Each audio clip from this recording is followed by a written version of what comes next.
We see you working hard for it.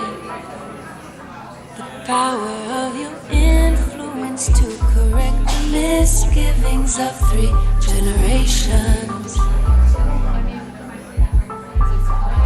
Banker, who's on work that's banker? Power to your nature. She don't need your favors. Offers on the table. Every day. She works every day. Every day. It's the only way. Came for. Oh, show 'em what you came for. Flip and fix the paint on 'em, teaching me the lane on 'em. Ain't got nothing way.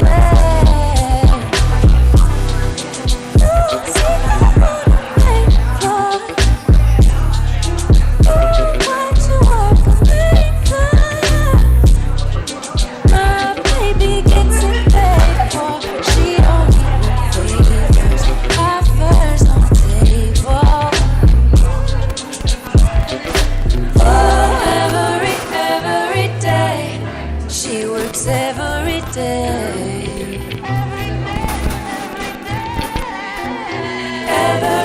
Every day. It's the only way. Every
and she's your every nightmare and your sweetest dreams at night. She's wonder.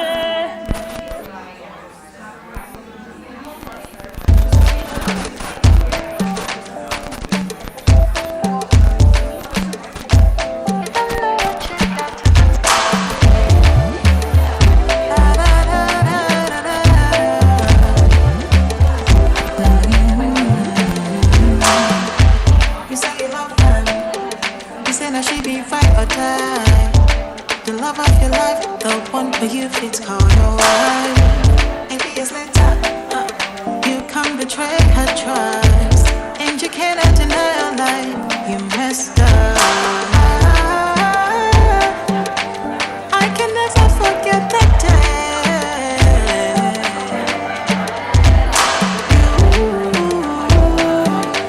You said you never make her cry. You said you always treat her right for life. Until it's gone, until you can't believe that it dawns on you. Until it's gone, so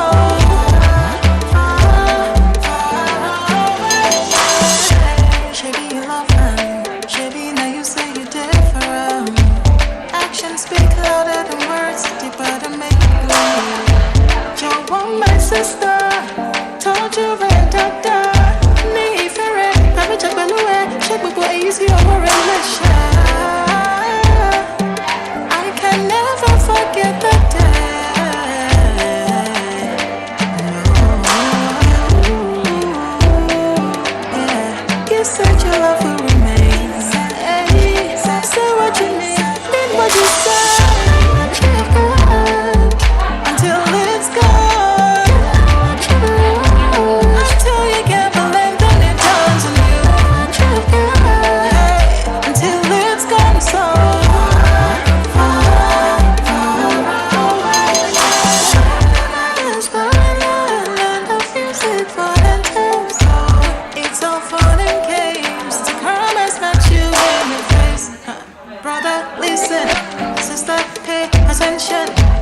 You can choose to be a blessing or be used to teach a lesson.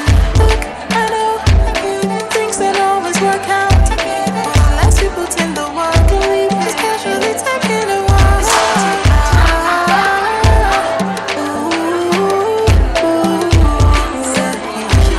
Say what you need, and what you say. Until it's gone.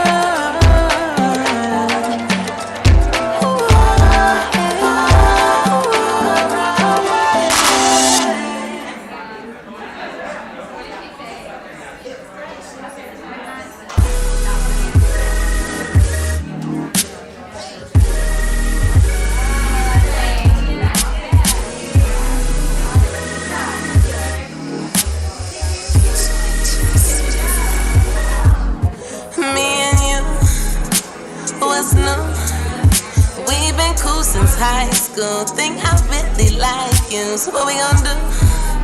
How we gon' move? We can jet just us two. Take it up to the moon. Are you ready? Promise you ain't had nothing like this, baby. Do you so right? Take flight, when these stars but don't shine like this, baby. Been a long time, but you been on my mind for a while. Now we're right here, baby. Ain't life crazy? Timing was everything. Timing was everything, now you my everything. Laugh when we talk about our exes, on to the better things. And we on the better things, swear that you better things. Talk about anything, chillin' is everything. Swear this is everything to me. Yeah, timing was everything. Together we just seen the better things. Life is only what you make of it. All of the chances we taking it. Funny cause my name is Destiny, and I just think this was destiny. Life is so funny, it cracks me up. Swear that forever is after us. Ay, ay, ay, ay, ay.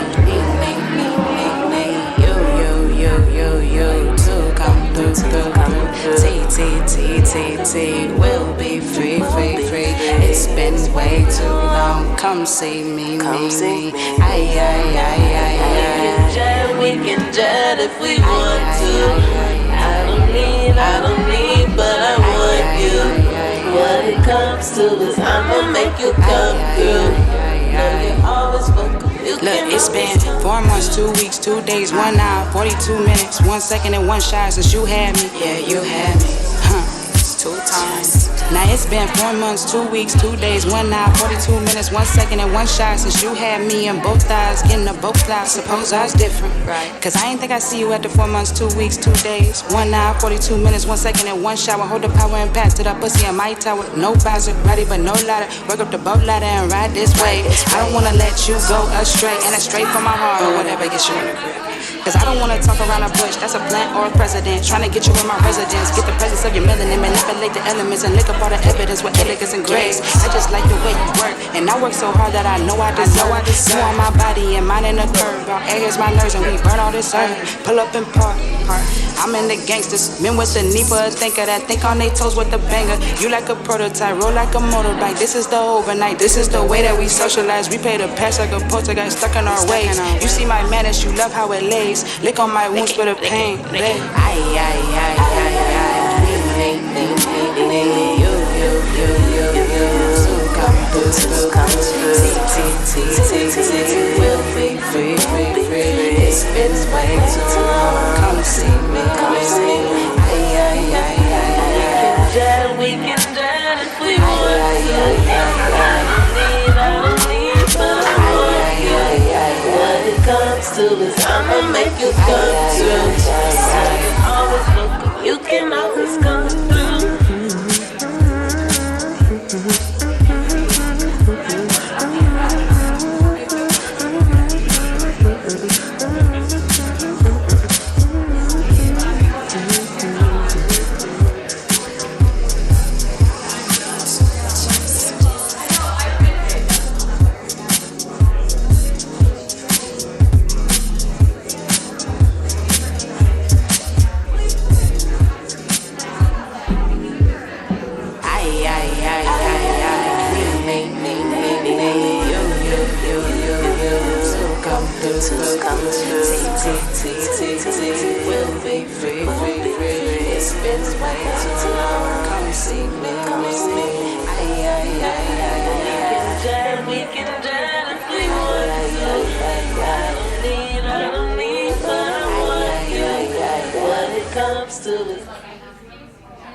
Good evening and welcome to tonight's Mary Ann Key book program. Mary Ann Key book program. I'm Dan Rogan. I am the Assistant County Administrator for Resident Services and the Hennepin County's Interim Library Director.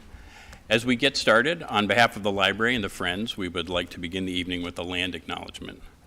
We acknowledge that in Hennepin County, we live and work on the ancestral, traditional, and contemporary lands of the Dakota people.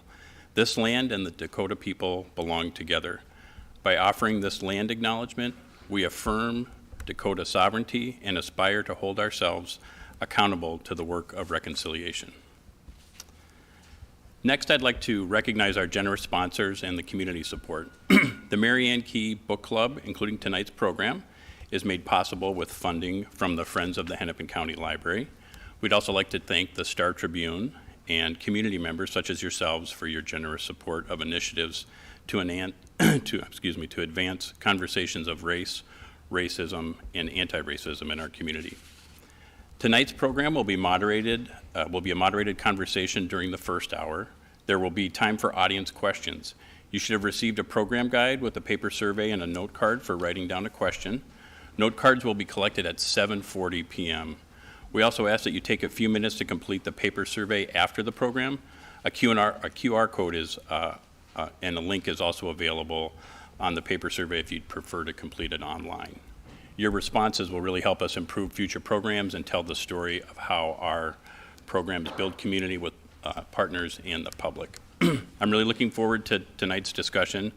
I am one of the people who had not read The Parable of the Sower until it was selected for the book club. I downloaded it on my Libby app and it went right in without really too much knowledge about it. And challenging and difficult read, which is the point, I now know. I had to put it down a few times. However, it's such a tragic and powerful story and really a powerful world that was created. It really forced me to really reflect upon our actual world. And Lauren is such an inspirational character and leader, really led me to, by the end of the book, craving for more. And I checked on my hold today, and I'm now 7th in line for The Parable of the Talents. So I'll be reading that very soon. So without further ado, I'm very pleased to introduce Myron Medcalf, the founder of the Mary Ann Key Book Club. Thank you. So Myron's the senior college basketball reporter, nationally syndicated radio host with ESPN, columnist for the Star Tribune, and a valued partner for the planning of this event and the Mary Ann Key Book Club. So welcome, Myron.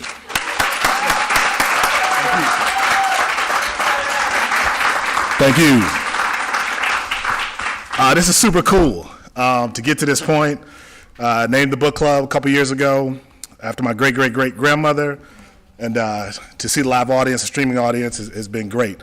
I think a lot of times in these moments, like a man stands up here and says, I created all this, and it's not fair to the people behind the scenes. So Christy Mulligan, Kia Vang, and Ayana Moata come up. Please come up to the stage really quickly. Where's Kia? Ayana, where's Ayana? Please come up on stage quickly. They didn't know I was going to do this. They had no idea I was going to do this. So I want to make something clear. I am not the founder of the Mary Ann Key Book Club. We are the founders of the Mary Ann Key Book Club. So give them a round of applause for all the work they've done. Hennepin County Library. Thank you all so much for making this a reality. Thank you. They didn't know I was going to do that. So, all right, now for our distinguished panel. Maya Washington is a filmmaker, author, performing artist, and educator whose work has garnered fellowships and awards. She holds a BA in Dramatic Arts from the University of Southern California and an MFA in Creative Writing from Hamline University. Her sports documentary and debut memoir by the same name, Through the Banks of the Red Cedar, is about her father, Minnesota Vikings and Michigan State University Spartans football legend, Gene Washington, and the desegregation of college football at MSU.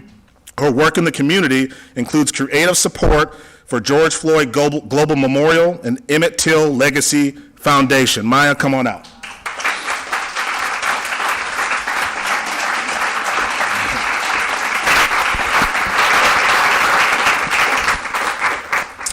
Minister JaNaé Bates is the Communications Director for Faith in Minnesota and Isaiah, multiracial, multi-faith, statewide vehicles for people and communities of faith, black-owned barbershops, and child care centers. She has been instrumental in the implementation of the race, class, gender narrative framework in both Minnesota and across the United States. As a co-creator and co-writer on the award-winning animated series Mine, Bates has leveraged grassroots organizing and strategic communications with the genius of artists and other social justice organizers. Minister JaNaé Bates, everybody.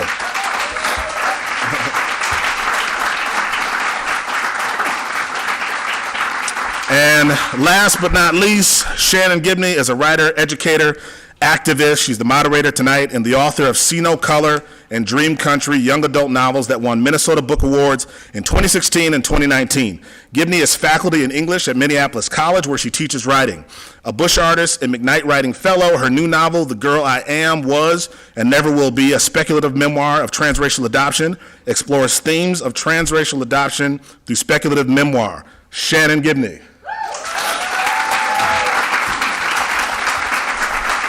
And now I'll get out of the way, but I will say my great-great-grandmother probably could have never envisioned this moment. 3 black women leading this conversation. I think that's something to celebrate.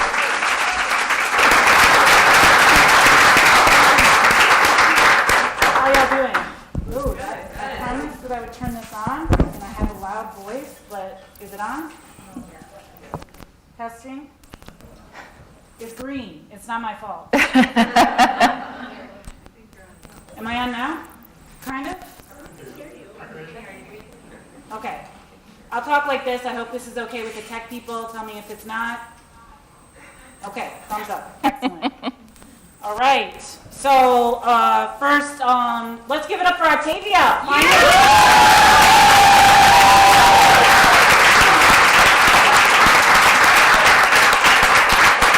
It's just beautiful to be able to gather together and talk about the work of this just singular artist.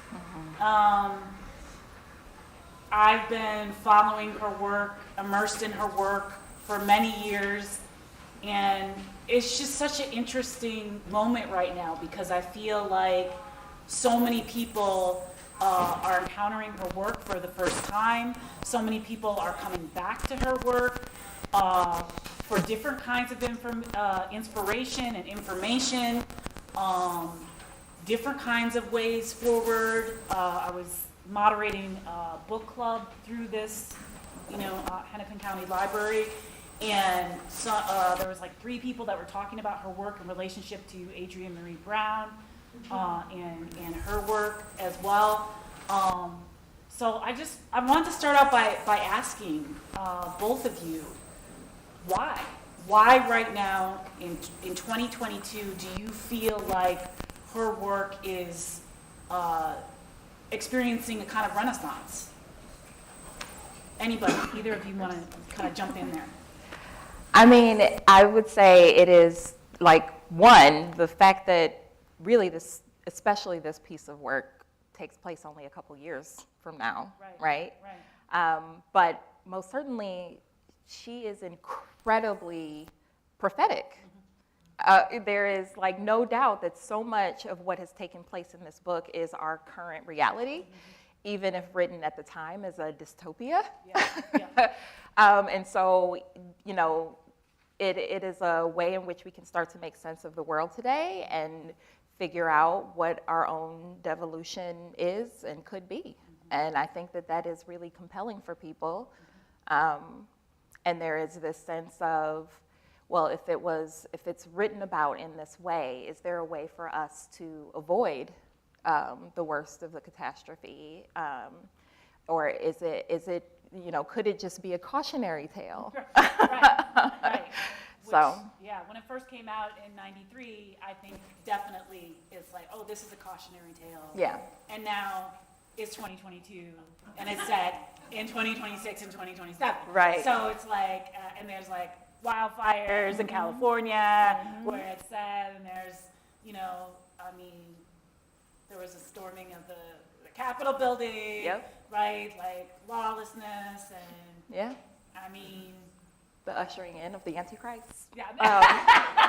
Who shall remain nameless? Voldemort. Yes. So yeah, it's just there are some striking parallels For right sure. now. Maya, would you like to comment? Yeah, no, I completely agree with all of that. And it does have that quality of, if you're a horoscope kind of person, to check, is this going to help us understand, where things are going. I also think, though, for me as, I grew up here in the Twin Cities, so as a young woman, fantasy, I think my mic went out. But fantasy was not something that was available to me as a Black adolescent or as a teen. And so the idea that we have generations of Black people who are like proud to be Black nerds, and that it's, hey, I hear something in the audience, holla. Blur, you know, that our culture has changed and our access to literature means that a generation who grew up differently than I did are able to also have Butler as an opportunity to see ourselves in the future. And I think certainly the past 6 years in American history, but also the global diaspora of Black experience, there is a need for Black people to be able to see ourselves in the future.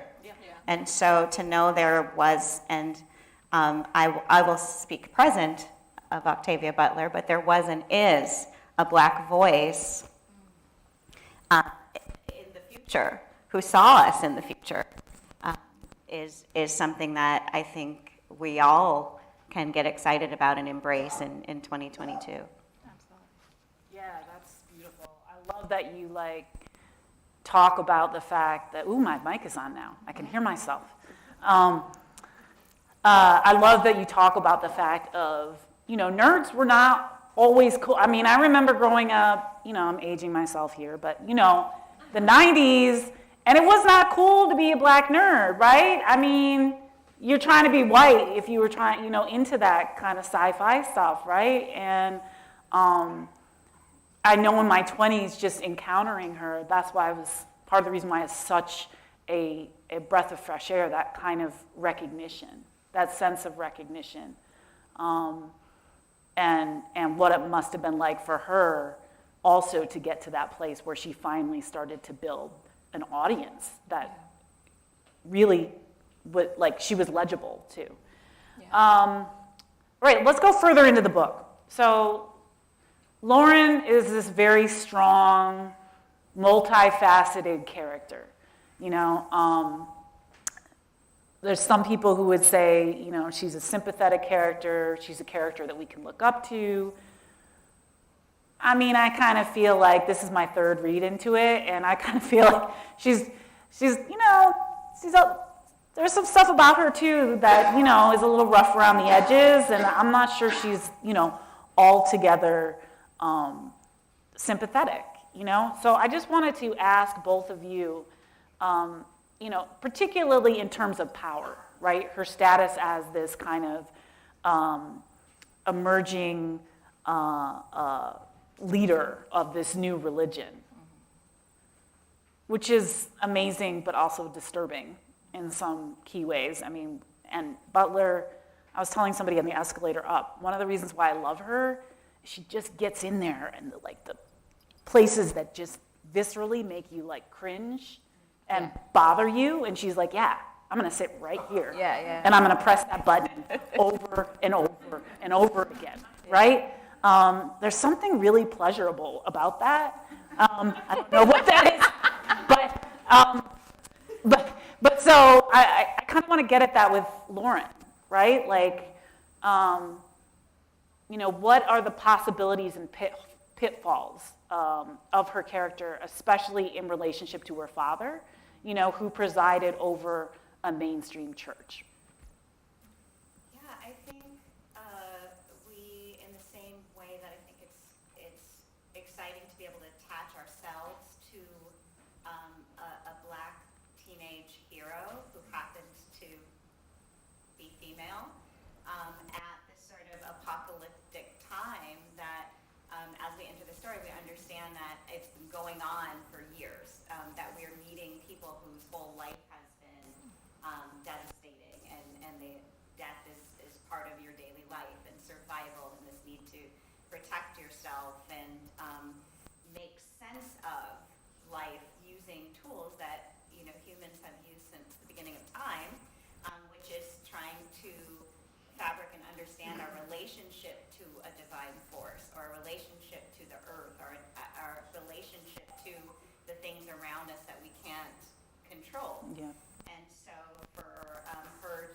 sort of study under her father's guidance on everything from, you know, her spiritual development to acorn bread and preparing for what's to come. And here in my you know, having a ready bag to go. I think problematic or not, or things that are cringy about how she and her family, you know, have to make their way. I think at the core of it is a desire to agree on set values and standards. And you know, if you kill, some of the times we know because of her special condition, you know, killing harms her as much as it harms, you know, the other human or living thing. And even that requires a certain amount of thoughtfulness around how do you defend yourself, and if someone is suffering, you know, many cultures feel you should relieve that person of their suffering, or if you're hunting and you don't get a clean shot, you know, and that animal is wounded and suffering, and your intention is to take it home and consume it, that suffering impacts the quality of the meat, you know. So I think what Lauren tells us about human nature is that under extreme circumstances, this desire and need to have a set of core values, the need to understand what your purpose is or your connection to something bigger than yourself is. And I think for this story, she takes on that role that her father laid as a foundation for her. And so I feel like I buy it and want to see her win, and I want to see Earthseed emerge. And so I have a certain amount of acceptance of the things that are uncomfortable about, you know, her journey or her choices and how she leads. Because I think Octavia Butler set her up to be a very likable hero that I want to see succeed. Yeah, I think it's so interesting because, so of course I'm a Christian minister, and so reading this, there is a part of me that's like, I absolutely understand why you want to get away from them. Like thinking about, you know, her dad and him being a minister, and even, you know, Octavia Butler always referenced herself as a former Baptist, right? So there is this, the foundations of Christianity that really flow through the entire book. I mean, the dang thing is called Parables of the Sower, which is a Christian parable. And so there is definitely this huge part that resonates about, you know, recognizing there are deep flaws in how, if not the faith itself, you know, is manifested, most certainly in how people practice it, right? And so, you know, we have to take into account, as you name, like her entire life has been this dystopian world, and that shapes you, that impacts you. I mean, we have to consider even now the way in which, you know, we have second graders who, like, the majority of their learning happens online. And we have to think about the ways in which that has shaped them differently than a lot of our own education. And so when we do have these huge, like these giant shifts in like our entire beings, it does shape how we think about things, including spirituality, faith, religion. And so I think it's a huge part of her character that the choices that she made was not to like fix this flawed faith, but instead to lean into something new and different, and to lean in so much that she was going to be the leader of it, which definitely, like, there is this like, ooh, this could turn really culty. Right. But yeah, I appreciate Butler for really tackling something that is really big for so many of us, and making that such a core piece of the book. And it's interesting when I listen to both of you, it really feels like you're Shannon, Yes. I hate to interrupt, Yes. but with the technical difficulties, Yes. we're going to take 30 seconds to switch to handheld Perfect. mics, and we have to stop Okay. in order to do that. Hold that So the tech guy said we got to stop this for 30 seconds. I'll filibuster in the meantime, which is not a problem for me. I'll say thank you again for everybody attending. Like I said, this is super cool to have a book club named after my ancestor, Marianne Key, and to have this conversation about the past, the present, and the future, which is what I think this book is all about. I was fortunate growing up. I know everybody has Ancestry.com and so many ways for you to find out about your family history today. But my Aunt Sarah she was a historian. So, I grew up with our family history dating back to the 1840s and 50s and Marianne Key, and sort of understanding our story through the narrative of the enslaved. I stopped saying she was a slave and I say she's enslaved, because obviously there's a different dynamic between those two things. But I knew my history, and I was fortunate to understand that, and so many of us don't have that because so many things were undocumented. And it's cool that I think we have the tools today to find out so much about who we are, so much about who we've been. But I was certainly fortunate to have that opportunity growing up. Marianne Key, her children documented everything. So we have a lot of stories from her descendants, a lot of stories from people around her, the family that owned her. They wrote about her in a local newspaper. But one thing that would happen as she got older, she would sort of wander, and they would lose her. She had, a condition, who knows what it was necessarily. But then they would find her, and she would sing songs about being on the plantation. And she would sing songs about what it was like. And that's how they learned about her childhood and learned about some of the things that she had experienced, because she would sing songs about the different things that she saw. So I just think it was pretty cool to have that history and then to turn that into this. Are we close? Is everything working now? And now we're good to go. Thank you all. Back to Shannon. Thank you, Myron. Thank you, tech people. Thank you, audience, for hanging in there with us.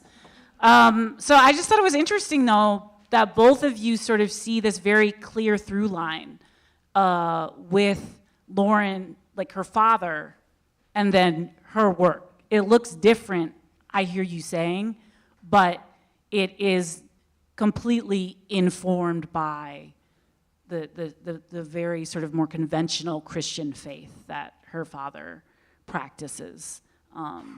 That's interesting. So my next question, what do you think the book is saying about the nature of intimate relationships? I mean, this time around, this was one thing that I was actually thrown a little bit by. I'm like, oh, so Lauren gets with this guy and she loves him, but then they both, things fall apart as their little community gets annihilated. And, I think his name was Curtis. So they can't find each other. Then she gets on the road. And, it's like all these other people are hooking up. But then she finds this older man who's way older than her. Way, way older. It's not just an older man, 10 years. But anyway, okay. So no judgment. This is a judgment-free zone. What's that they say? Love is love. Yes. Okay. So anyway, and then she falls in love with him. There's a way in which this world that is way more brutal than our world, which is a lot to say when you think about all the different kinds of brutality that are completely normalized in our daily lives. But it is, which is why I think it can be so difficult to read. So yeah, I like to hear your thoughts on kind of the intimate, the presentation of the intimate relationships and the kinds of intimacy that Butler's presenting here. Yeah, I found it as you whoa, it was a little much. Wait, are they banging too? Okay. But I think for me, I remember when I was like writing notes as I was reading the book, or like about things that stood out to me, and actually a scripture came to mind that talks about how in the last days people will still marry and like live their lives. Because that was the thing that was more like shocking to me, is they're doing all of that and the world is crumbling around them. Like, that's what you're thinking about. And so I think, I think this again comes back to remembering how we as human beings are, and this like innate desire to connect. And that like those connections happen in a million different ways. But I mean, even of course with like Lauren having her hyper empathy, and even naming that there are very few times where she actually feels like sensations that are positive and good. And so it would make sense that, it's like, well, we're gonna do this. But I do think there is, at the core of it, I think it really is about how even in the worst of times, we really have to connect. Like, there has to be a connection with people, and there are lots of ways to fill it, but that is like the most visceral. Yeah, I would agree 100% with all of that. I think when we got a kind of a preview of the types of questions or things that we might be thinking about or talking about. And so when I saw that question, it just made me go back to the pandemic and wondering, like, has anybody like done an official global tabulation of all of the babies conceived between April 2020 and the late fall and winter of 2021? There were people online dating and Zoom dating and Tinder swiping, like this was still going on, and a deadly virus was on the loose with no vaccine. We saw images of people on ventilators. We went to Zoom funerals. All of these things were part of our day-to-day life. The world was truly ending. And yet there's a baby on planet Earth named Corona somewhere, I'm sure. Or at least a pet fish or a dog or something that's still with us.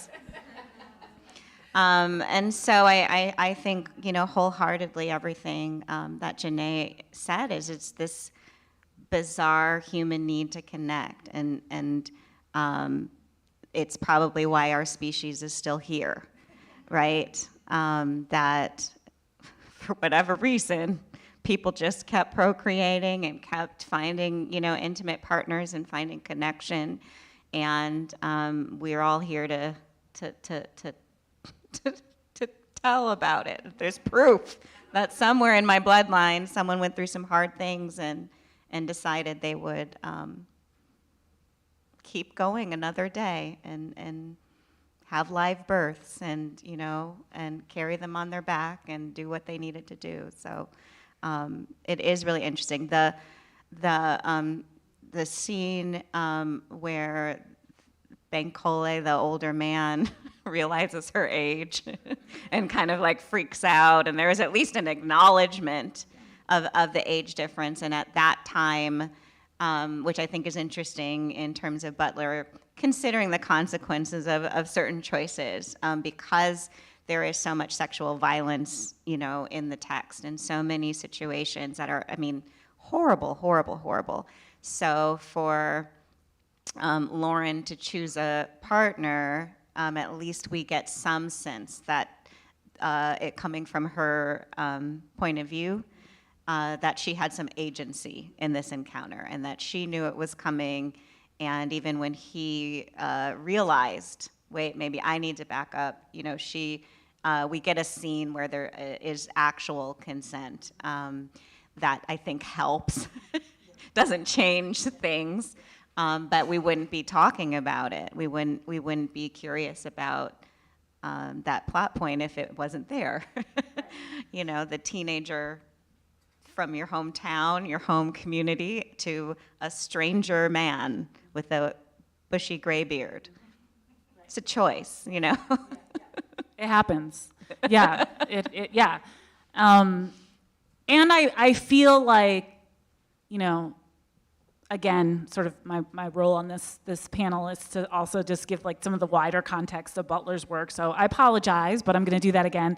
What do they call that? Sorry, not sorry. But yeah, I think just when I read so much of her other stuff, it is about that just like innate human need, right? That like, you know, sex and love and, you know, emotional connection, human intimacy, along with our need to also form these ridiculous hierarchies and dominate each other for really stupid stuff, right? Like that, it's just she's just like, this is just how it is.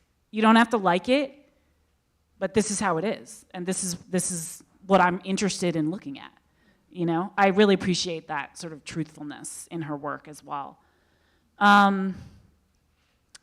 So, I mean, how are issues of power, we've been talking about this, but how are issues of power, belonging, and belief explored in the novel?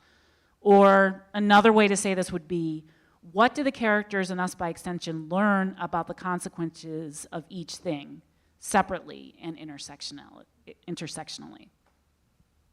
Well, I think it's really interesting the social dynamics of, you know, sort of the original home community that they live in, that they're coexisting with people of different ethnicities, of different faiths and different household structures. There's a polygamist family. There's, you know, different families that, you know, are having children and blended families.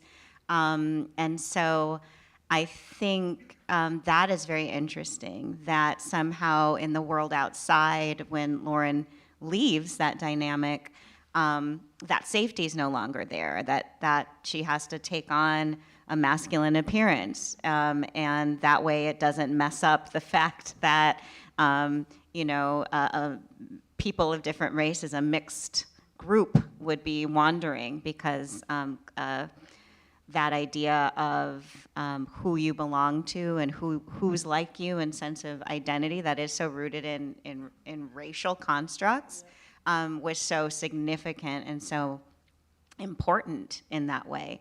So in many ways, you can't evade that intersectionality, because, you know, the family that they run into, Natividad and Travis, and they have a little baby. So you've got, you know, a Latina with a black man, and they got this little mixed baby that looks like both of them, and they're, you know, traveling the same highway, 101. I think that's funny. If you've ever been to Los Angeles, you know that's, I mean, it's not hilarious. It's very sad and tragic in this book that they're walking up the 101. But that's such a visual of that, the life that's born, and the children that emerge from all of these wild stories, that among this little group they formed is the child bride of the polygamist family, you know, who actually is really helpful and useful because she's from the streets and retained some of the knowledge she had before she was purchased to be part of the polygamist family. So I think it's wildly intersectional, and I think that was really awesome to know that in the apocalypse, or this sort of apocalyptic dystopia, we're still here in all of the different iterations in California that people come in. That it makes sense that who's traveling looks the way that they do, and who's with who, and how those people, you know, intersect in that power struggle. Yes. +1. I also, you know, I think a huge theme connected to this notion of like the intersection of power, belief, and belonging is democracy. So it was in the earlier part of the book, they like touch on it a little bit. You know, Lauren talks about how her dad was like supporting a candidate and then decided not to vote at all. Most people actually didn't. But you also, like, just connecting it to the complete devolution of everything and this like intersection of power and belonging and belief concretely for us today happens through democracy. Like literally democracy, right? You know, big D, little d, all of that. But like there is, like the United States is a big social experiment around that. Like we are really the only country that is trying, you know, in all its fragility, to practice a multiracial democracy that actually doesn't exist anywhere else.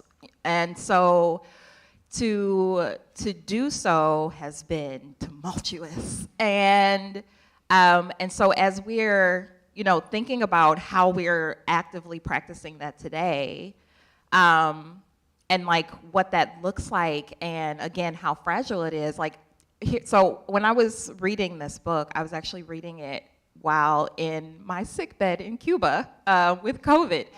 I know, it was there, but I mean, the beauty of it is that I really got to dig into the book. Way to find the silver lining there.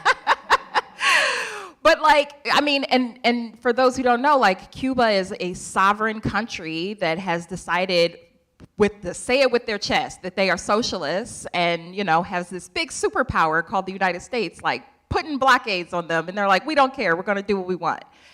But so, you know, as a US citizen, I'm there with COVID, getting the best healthcare in the world for free.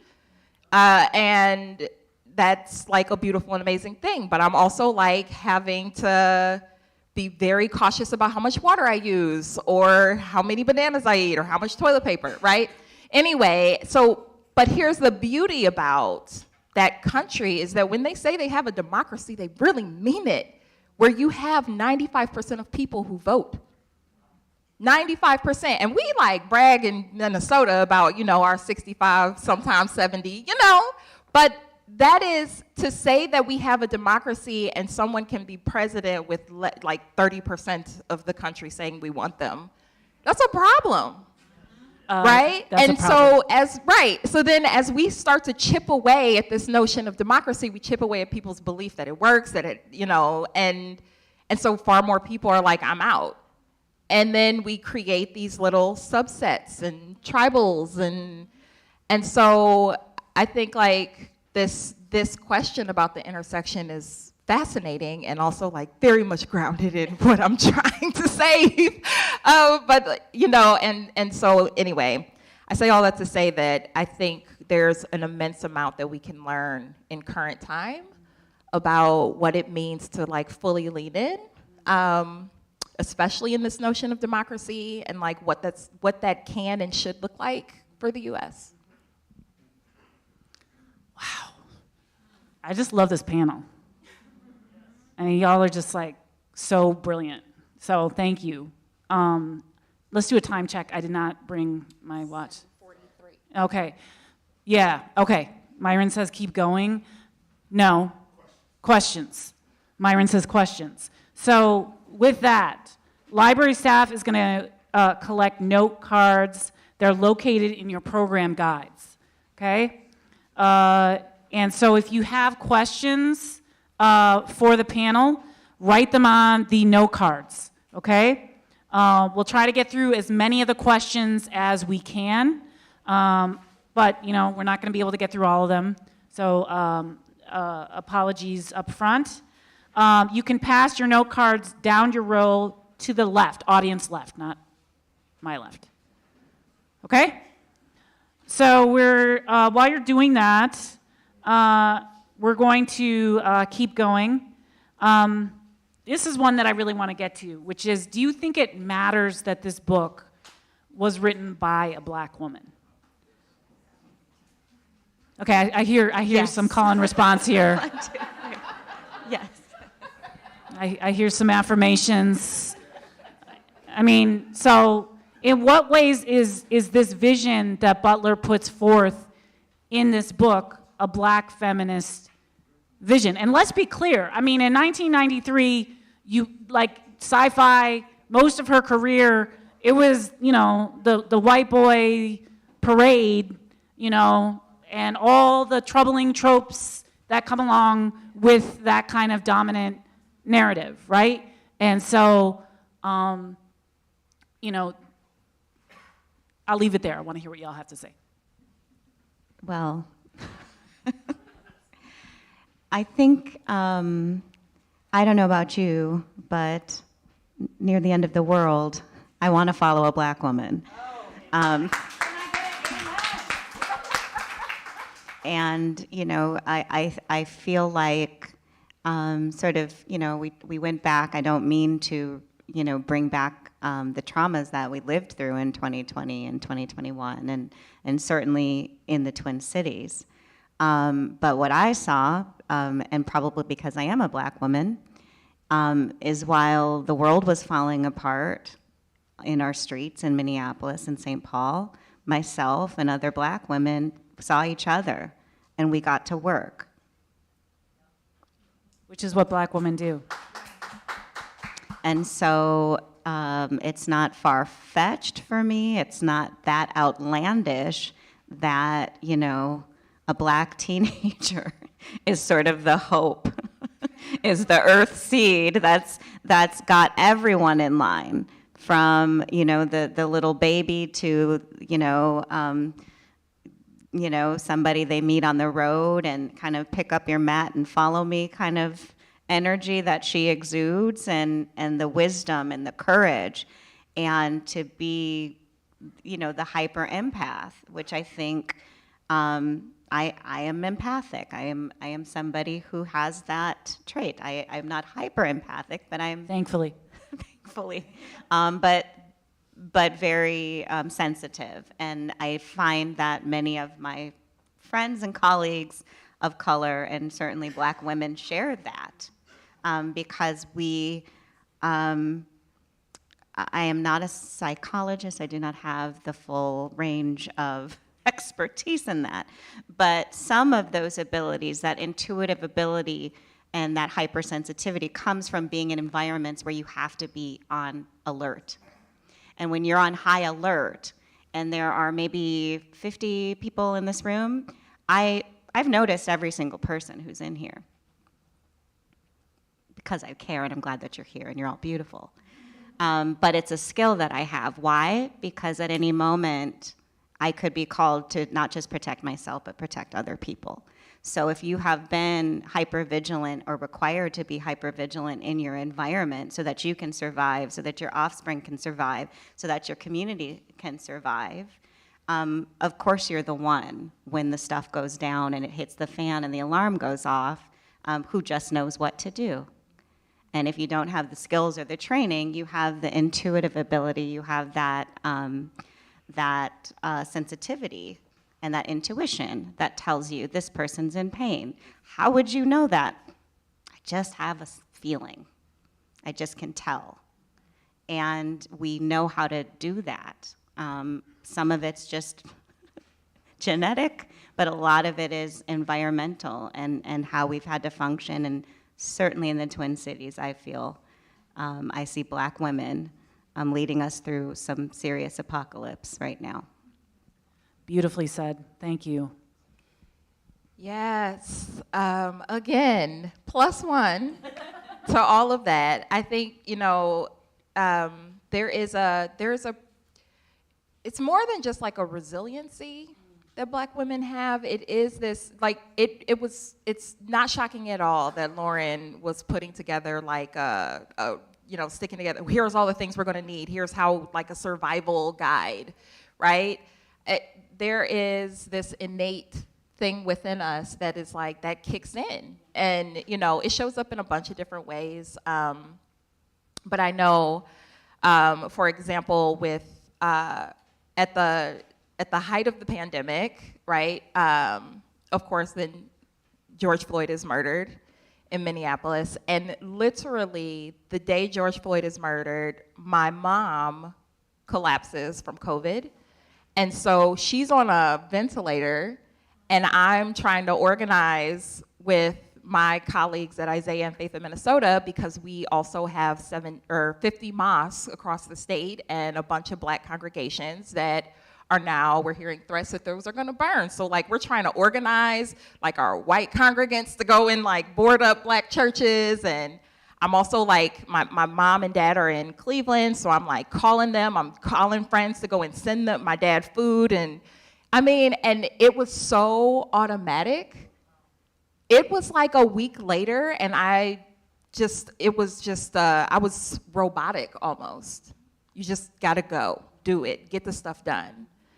And when I think about even after that, you know, with some therapy and some healing, but like, I then became, some of you may know, I was the communications director for the Yes for Minneapolis campaign. And that campaign, was led by black women. It was, you know, the campaign manager, the steering committee, it was all black women. And when we would talk about this campaign as being led by like black femmes, it's like, well, what makes that different? And then we realized it was because we were being as intentional as possible about it being a big tent. Because even amongst these black women, we were, you know, we had varying political spectrums about where we were, and we wanted to make the tent big enough to fit folks who were like, I want to defund the police, but also a whole bunch of people who are like, I want to reform them. I want police in my community. I just don't want them to murder us, you know? And we wanted it to be big enough for everyone. And so there is something key about that black women are constantly looking out, like, because we know we are at the bottom and we are only gonna be okay when everybody else is okay, that we wanted to ensure that everyone felt like they could come in and actually build what they needed to be safe. And so I think you're absolutely right. During the end of the world, even if that be right now, that is what we're gonna do and keep doing. And that's our legacy.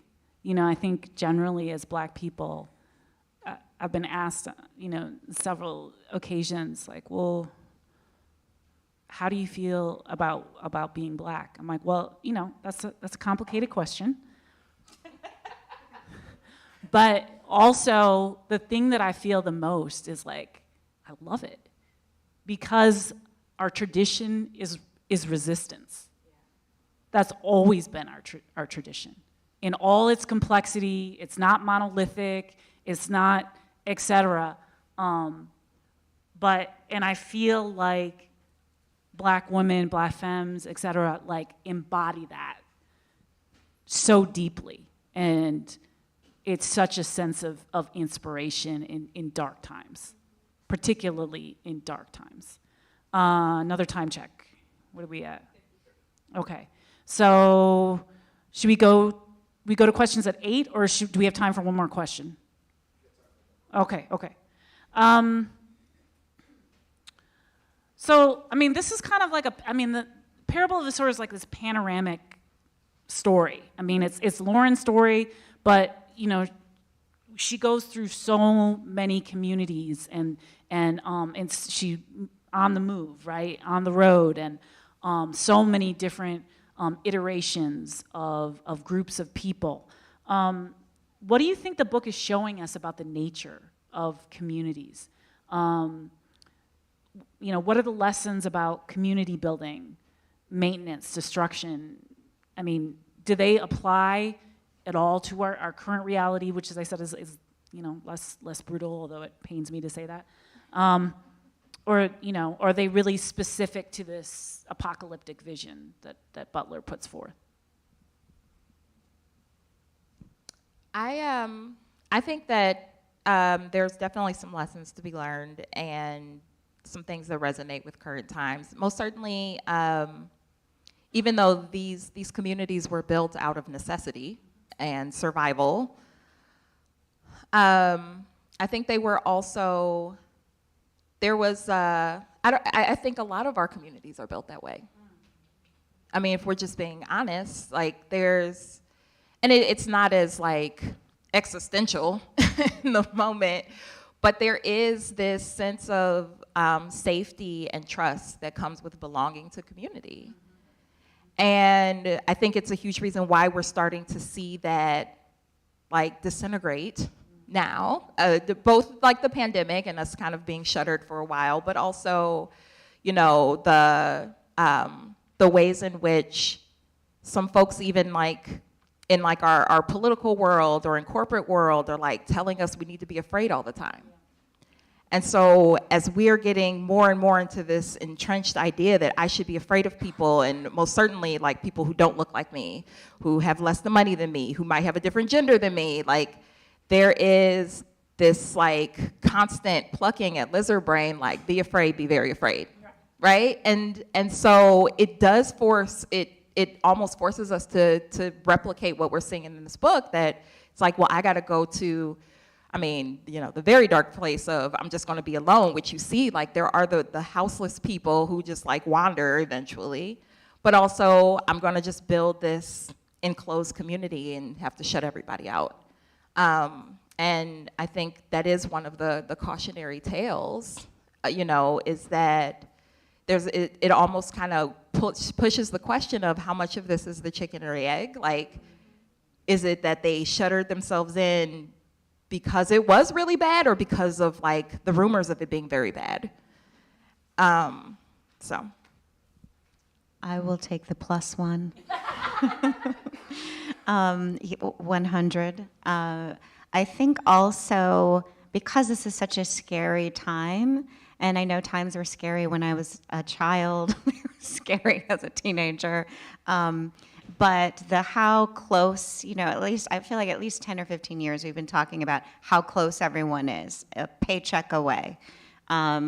We see it in the Twin Cities with encampments and clearing of those encampments, and how human beings are treated, and what the greater community agrees is acceptable and what others say this isn't acceptable.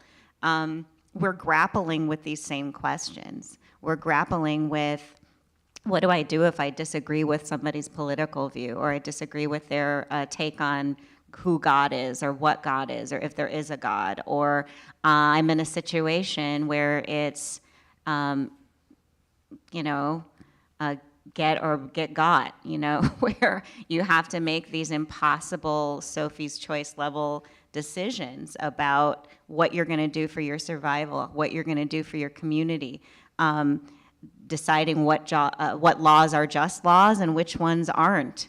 That puts you in a position where you have to break the law or break from what the government or the community or the democracy has said, these are our rules.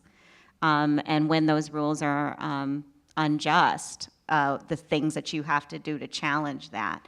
And so we're seeing so much of that I agree it is so much a cautionary tale, because not only are we all one paycheck away, or one accident or injury away, or one medical event away from whatever catastrophe could change your life as you know it, we are clearly one event away from humanity completely crumbling. We are one earthquake away. We are one major flood. It's all around us, and we can console ourselves. And I don't mean to be like a doomsdayer, you know, but we can console ourselves by, you know, coming and reading a book and spending time with people, you know, that we like being around. But that's community, because these things are happening around us. So we're seeking out, well, where do I go? How do I nourish my spiritual self, my intellectual self? If something happens to me, who will I call? I don't have anybody. So let me go out here and see if I can meet some people, because when the big one, whatever that is, you know, falls on the state of Minnesota or whatever, we all realize you have to have a plan. And so I do see this as, I don't know that we're that far from this. And that's the wild thing about the timeliness of this being the selection for the book club, and it being 2022, and we being in the Twin Cities, you know, here in Hennepin County, having this conversation and this discussion. I'm trying to be hopeful. I hope we find our way to and through community and are prepared and believe that decency and kindness are worth fighting for, and human connection is worth fighting for, and doing things the right way, and being people who walk in light as opposed to walking in darkness. That's my hope, but I absolutely see it. And if you're not seeing it, I am happy for you, and drink water and mind your business, because it's working for you. But for most of us, we're noticing, we're noticing our civilization crumbling. And also, I just feel like, this is, I'm showing my Buddhist tendencies here, but we're vulnerable, right? Like human beings, anything that's alive is vulnerable. I mean, these are dark times, but also there's a sense in which it's always a dark time, right? Because anything is possible, right? And that means also the good stuff too, but that it's just, I love how complex the view is, from the macro level down to the micro level. It really is, we're not in control. We like to pretend that we're in control, but in so many things we have very limited control. And so, yeah, community is a place that can help us, I don't want to say gain control, but at least get some solid ground around us and share some resources for those times that, whether it's the big one or whether it's just being a human being. Yeah, which is hard enough. Let's give it up for our incredible panel. So many amazing insights. This is one of the best panels I've been on, really. So I just have to thank both of you. Thank you so much for bringing your whole selves. Yeah. Thank you, Shannon. Another round of applause for the panel, for sure. I will tell you all the secret to arranging a panel like this is you get people who are smarter than you'll ever be, and it makes you look like a genius. So that's what we have here with Shannon, JaNaé, and Maya. Thanks again for this incredible discussion. It was great just to hear the thoughts. We could do this all night. People have questions. There are a lot of questions. So we'll try to get to as many as we can. We'll try to keep our answers as concise as can be, but we might elaborate a little bit, so do what you got to do. The first question is, as we prepare for and leave the various gated communities of this era, what should we not forget to pack in our go bags? Wow. Oh, we doing it here. We got some questions, good questions. We are not playing around at the Marianne Key Book Club, all right? I don't know what you heard. Shannon, we will start with you. I think the recipe for the acorn bread is going to be paramount. I was getting very hungry reading that, which is a common thing for me. But, and I think people have, like, I don't know, my friends and I can be kind of morbid sometimes, and we talk about, I've been talking about this for probably 15 years, the petroleum-induced apocalypse, which we call the petrocalypse, right? Like, when it comes, what are you going to do? Like, where are you going to go? And, I have one friend who's buying the land. She and her husband are buying the land up north. I'm not playing with y'all. I'm real. It's real, right? And then we have, like, kits, right, of stuff that, it's not all done, but we've been gathering it, various people's houses, what you need. And what are they, all those billboards that you see, they're from the government. Know your emergency plan. Know your people. I'm not living, obviously I'm here doing this nice panel, I'm gonna go home and watch my Andor, whatever. But it's like, there's at another level, it's like, there's certain things you have to prepare for. What do y'all think? Yeah, I mean, this is like such a good question. And I too, me and my friends have had these semi-morbid conversations. It's actually funny, well, not funny, haha, but, Minnesota funny. That, like Minnesota interesting. Funny, interesting. Yeah. I've been in Minnesota now for 6 years, and at the halfway mark, I was like, okay, I really want to, get roots here, and also rent is crazy. So I was like, I want to, buy something. And initially, I was like, I don't like to shovel or rake or mow, so I should do a condo. But I literally had several conversations with people, and I'm like, if this race war happens, all of the condominiums in Minnesota are on white people's property. I probably need to buy my own land. And that was a literal,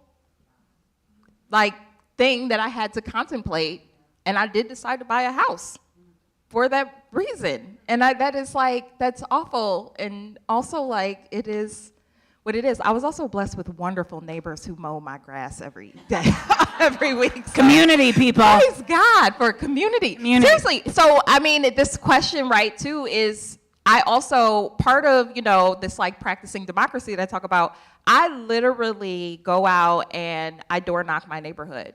And not with I do it, I door knock with my organization and stuff, but just I door knock my neighborhood so that they know me, that I know them. Hey, I'm your neighbor from a block over, checking in on how you are. These are little things that I do, and I'm blessed to have the van, so I know, I know your name because I also get to work in politics, but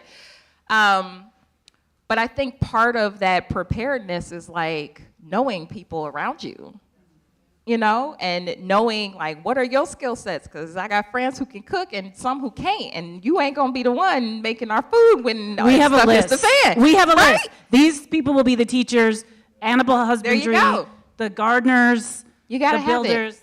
You got to have it. It's community. So that is definitely in my resource bag. Yeah, well, acorn bread, seeds, the recipe for the acorn bread, the seeds, a good knife, that kind of stuff. But, my whole life I've had this, relationship to my passport and my driver's license. And so it's important that I keep that up to date. Real ID, folks. Real ID. So at a minimum, right, there's those day-to-day survivals, and then there's those things that mean you can go. That if you gotta go, you exist, according to the U.S. government, if it's still here. And so those are my things I like. That and also my education are the things that I feel are the survival gifts that the women who came before me didn't have. That I hold very dear and will have on my person in my to-go bag. None of it seems too far-fetched. When it wasn't that long ago, we couldn't find paper towels and toilet paper and masks, in the stores. So it's not that far from what we've experienced recently. This next question is interesting. Maya, I will start with you. What do you think Lauren meant when she said that God is change? Well, there's that adage, the only thing constant is change. And so when you're in this ever-evolving situation where the world is falling apart, the only thing you can count on is the fact that the world is falling apart and that something's going to change, and what you have today may not be here tomorrow. You can count on that, that you can expect the unexpected. But I think sometimes religious framework sets you up to put a God figure in the sky, separate from you and separate from your reality or your day-to-day experience. And the idea of shaping God into the change that you're actually living, I think puts Lauren in the driver's seat and having some autonomy over what's happening, or some agency in the midst of chaos and change. Yeah, I think that's absolutely right. I think this notion of God being change is just that. It's that that is the only thing that's constant in the world, is that stuff is going to change. It's going to be different. And there is something liberating about acknowledging that, where you don't feel like I have to be, because you were saying before, like this, like we can't control everything. But I think what is hopeful about that is that it also means nothing is inevitable. And there is true hope in that. Because if you look over, history, the times where like racial capitalism or, just full-blown demagogues take over,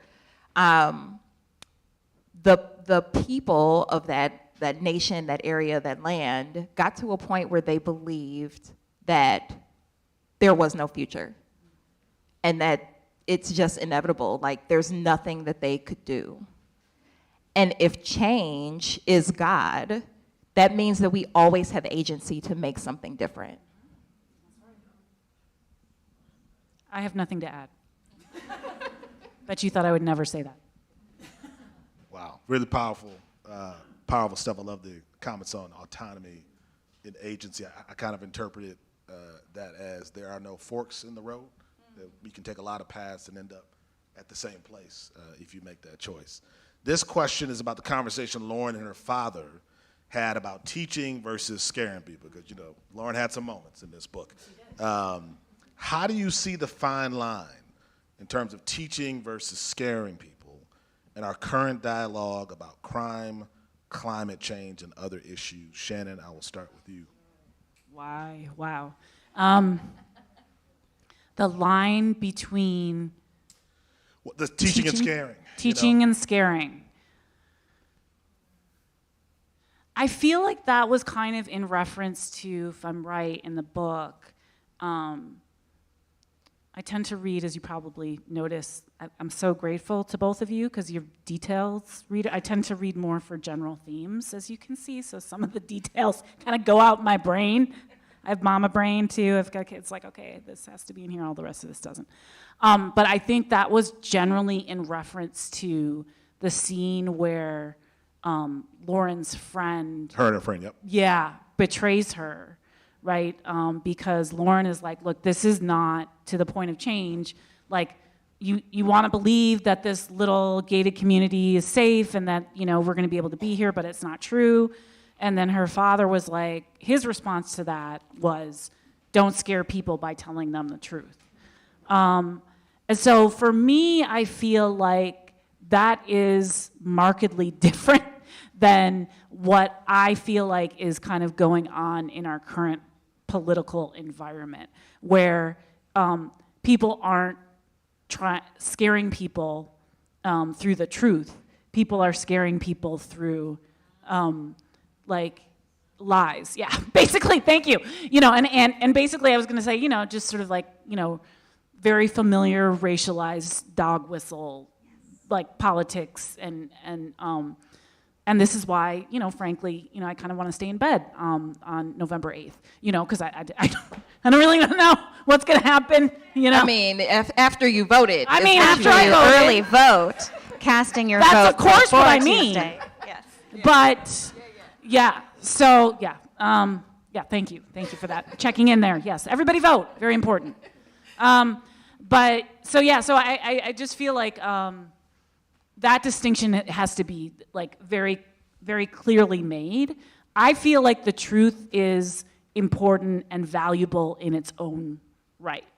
Whether or not it's scary or it's liberating, like those are all like interpretations, and obviously the truth itself is an interpretation too. So I'll leave it at that and let y'all comment. This is my favorite question. Whoever asked it, thank you so much. I was thinking about you when I read it. I was like, it's gonna be all it's the JaNaé. person I planted. No, I'm just kidding. I literally have no idea.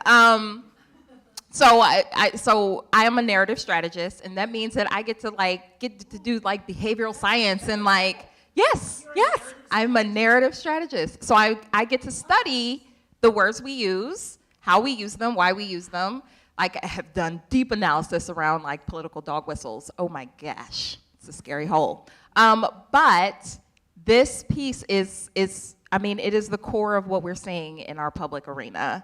The notion of, like, again, tapping on this lizard brain, scaring people, either with misinformation and disinformation, or even the truth, because, we do that too. Like, there's like the progressive lefty people who are like, the world is on fire, recycle,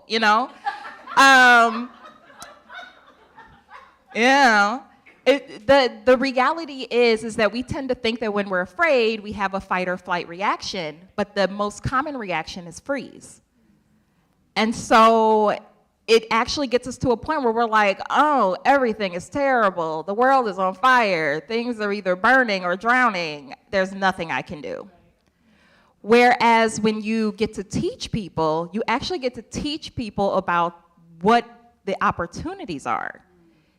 We could actually do something about it. Like, when we talk about climate justice, for example, talking about, hey, y'all, I'm an elder millennial, so I remember acid rain, right? I remember always talking about the ozone layer. There's a reason we don't do that anymore, because we fixed it. We actually came together and we did something about it. That means that we have the ability and capacity to do something. Oh my goodness, right? So when we actually do that, then people are way more inclined to be like, okay. It's the same reason that we don't just say, like, everything is terrible because racism or classism or sexism or xenophobia. Those are all big, scary things for a lot of folks. We agree they all happen, but if you talk about it in this big, giant, massive machine, I can't do anything about that. And then we just tap out. Apathy sets in. But if you say, actually, you know what? It's a handful of CEOs who are sitting in this boardroom who just said this thing about our lives. We could do something about that. They're dividing us by race and place and age. We can do something about that.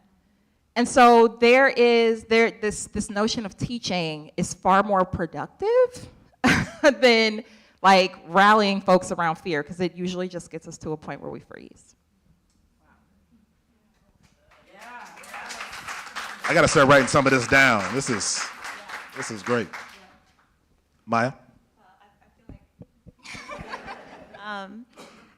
Well, I think, I agree with what's been said. So it's like looking at that scene or that conversation, that betrayal and that sort of outing of Lauren, that she's been thinking about this, and kind of was an outing to her dad that yeah, I've been thinking about these things and I'm getting ready, and a very much like a coming of age, a sort of revelation and a conversation that happened between father and daughter that wouldn't otherwise have happened. And so I think people are able to hear what they're ready to hear.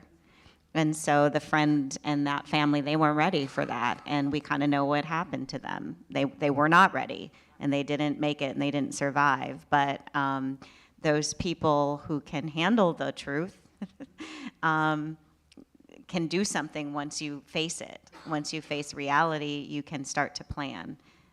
Because yes, the freeze response kicks in. So if you're planning and you're anticipating, you are in a better place, but there's nothing you can do with a person who's scared and doesn't want to hear the truth. That's really good. I mean, we all dealt with that. After George Floyd's murder and the protests, I remember people would call me from around the country and say, why are protesters burning down the city? And I would have to tell them, give it a minute. Let's see if that's in fact what's happening. And then we come to find out it wasn't people who looked like us. There was a whole lot of people who were saying it was us who were actually doing a lot of the damage. So, whose truth, I think, is always an important question in a moment like this. This question is very important to me. It's something I've thought about. If anybody reads my column, it's why I write it. It's for that next generation. It's unfortunate that they always have to save us, but I think we have to set them up to put them in the best position where they don't have to do as much work as it looks like they'll have to do at this point. What does this story tell us about how we can make way for young adults to lead us into the next iteration of our American democracy? Maya, I'll start with you. Wow, that's powerful. And it coincides with sort of an interesting transition in my life. I recently became the artistic director of a youth theater organization here in the Twin Cities, Youth Performance Company. Congratulations. Thank Applaud on you. that. That's a really big deal. You're so humble, Maya. I love how you said that was a really big deal. It was founded in 1989 by my mentor, Jackie Knight, and it has been her baby for 33 years. And so she started it when she was 33 and is retiring, on her 33rd year. And so for generations, literally, at least decades, she has been embracing the idea of storytelling for social change in the Twin Cities and doing that before it was cool and doing that with youth, because as a young woman, she didn't have all of the resources that she needed in 1989 to put on youth theater. So youth were given power to write scripts, to run programs, to come up with things, and that is still true today. And so when I am around our youth at Youth Performance Company and I'm seeing them embrace stories about social change, seeing the diversity that we're able to actually put on stage that is beyond sort of the check a box, and that youth are in a position to just show up as they are and be given opportunities and places and spaces to have a pseudo-democratic experience because we care about their input as youth. The season is chosen based on our ear to the ground on what the youth are thinking about, talking about, and inspired by. We have a show coming up, The Velveteen Rabbit. It's an adaptation of Marjorie Williams' classic book that has been 100 years, so it's our 100-year anniversary if you're a children's book lover. And so adapting, that script and the youth that showed up, we have an African-American Velveteen Rabbit. That's who showed up, so okay. We've got, all of these opportunities, and for me as a writer in this position, who showed up, I wrote parts for people, right? So there was a set framework, but then different bodies and beings and identities showed up, and it was like, well, I think we're gonna need another action figure or another rabbit or another texture here. And so spending so much of my time with youth daily in this capacity and seeing how the arts have changed from maybe when we were younger, and knowing that we're doing our best to empower their voices in a safe way and give them that experience of that intersectional difference, that different households are represented and we can work together and we can make, beautiful art. So that's what's giving me hope. And when I said, okay, because those who know me, I'm a filmmaker, I'm a writer, I'm an actor, I have other, things going on, a production company, and people are like, what are you doing with this youth theater company? And it was literally like, you know what, in the state of the world, if the apocalypse is gonna happen, at least I know I'm spending it with young people who need to know that there's something to live for. And to be around young people who need to believe they'll be here 20 years from now, and who need to believe that they're gonna make it to 18, to 25, to 35, and become parents and grandparents, and whatever it is their dreams are, it helps put things into perspective. To say, no, you can't just be tired, because I'm tired. Black women tired in Minneapolis and St. Paul, we are exhausted. But this is what's giving me energy, because I want to see these youth here. Even when I'm not, I want them to still be here. Yeah, I think my mic has officially died. Thank you. I know I think what's really awe-inspiring about the youth in general, I sound like an old lady, but young folks, they know what they want. And I think it's our role and responsibility as elders. That feels weird too, but it is really to like encourage them to really start to go for what they want, and like remind them that they actually have power. Because here's another like fun fact and thing that I learned in my deep dive of just like behavioral science. If you tell Black people, young people, whoever, y'all don't vote, you should go vote, they are not going to vote, right? You're saying a bunch of people who are just like you don't do this thing, you should go do it. And so actually reminding them, hey, you know what? In the whole state of Minnesota, you're talking to Black folks, and you're talking about like the power of the vote of Black folks. In the state of Minnesota, since 2012, it is the number of Black people who have voted that has kept this state blue. Not to be partisan, but it's just a reality. Yes. Nobody talks about that, but we actually should. Like literally, the number of Black people are the thing that kept the state blue. So, you know, when we're talking about young folks, the city of Minneapolis, 40% of the city of Minneapolis is under 40 years old. It's a big chunk of people. Guess what the average voting age was in the last citywide election? 69. No. The average? Average. Yes. Woo! Now, to be clear, this is when I say last citywide election, I don't mean 2021. It was the one before that, because I haven't gotten the new numbers for 21. But yeah, 69. Yeah. Young folks could run this city. Literally. If they all decided we're all going to vote together, they could run this city. They have the power to do that if they so choose. Reminding them of that. He's dropping bars up here. This is amazing. Shannon, I think we'll end with this. We have time is of the essence, but I want to hear from you. Thank you. I've learned so much, seriously, tonight. I'm gonna take that with me. A lot of it, I am. Because I have a problem with getting disillusioned, and so these are things that I feel like can give me positive energy. I just feel like it's just really hard for humans to actually listen to other humans, like actually listen.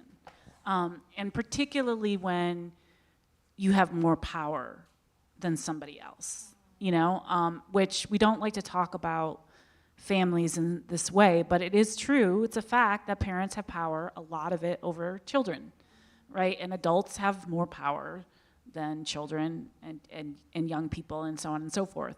And I know, you know, being a parent myself, it's just really hard not to project your own stuff onto your child when they're telling you something or behaving a certain way or whatever. And just to recognize that, you know, like, I mean, I'm a mixed, I would identify myself as a mixed Black, transracially adopted woman, in the, you know, like a child of the 80s and 90s, basically. And, you know, I mean, I was terrified when my son started middle school, because 7th and 8th grade were the 2 worst years of my life, hands down. And it really was like the Black kids hated me and the white kids hated me, and I hated every single minute of 7th and 8th grade. I say that every single minute I hated. My son is, his dad is Liberian, so he's culturally mixed, but, you know, he now is in 7th grade. He's having a completely different experience than I had, you know, he's, you know, codes as Black, right, not mixed, and it's 2022, and he goes to an urban school district in Minneapolis. You know, his school is like, I think, 35, 40% Latinx, 25% Black, you know, another maybe 10% Native. I mean, that was not my reality, right? So I just think kind of there's so many different ways to listen to people, right?